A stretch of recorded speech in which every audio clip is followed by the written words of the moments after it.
ಆದರೆ ಇಬ್ಬರು ರಾಜರ ಕಥೆಯನ್ನು ನಾವು ಒಂದು ಐತಿಹಾಸಿಕವಾಗಿ ಇನ್ನೊಂದು ಪೌರಾಣಿಕವಾಗಿ. ಅಶೋಕ ಗೆದ್ದುಕೊಳ್ತಾನೆ ಕಳಿಂಗ ರಾಜ್ಯವನ್ನು, ಧ್ವಂಸ ಮಾಡಲ್ಲ, ಧರ್ಮ ಬದಲಾವಣೆ ಮಾಡ್ಕೊಳ್ತಾನೆ.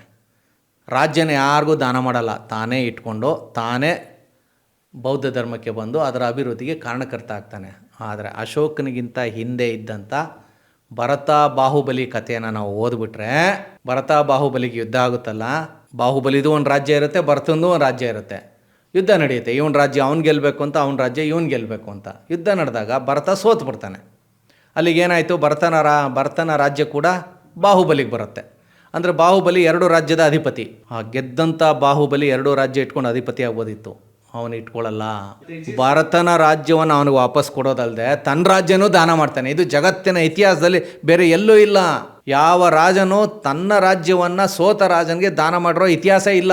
ಸೋತ ರಾಜನ ಮಗಳನ್ನ ಮದುವೆ ಆಗಿರೋ ಇತಿಹಾಸ ಇದೆ, ಸೋತ ರಾಜನ ಇನ್ನೊಂದು ಕಡೆ ನೇಮಿಸಿರೋ ಇತಿಹಾಸ ಇದೆ.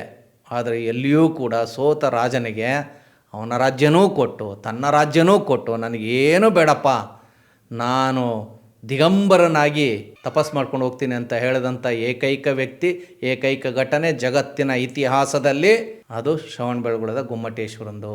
ಆ ಕಥೆಯನ್ನು ಮೂರ್ತ ರೂಪಕ್ಕೆ, ಅದು ಅಮೂರ್ತ ಕೃತಿಗಳಲ್ಲಿತ್ತು, ಹೇಳ್ತಾ ಇದ್ರು ಅಷ್ಟೇ, ಮೂರ್ತ ರೂಪಕ್ಕೆ ಕೊಟ್ಟವರು ತಲಕಾಡಿನ ಗಂಗರು ಕರ್ನಾಟಕದಲ್ಲಿ.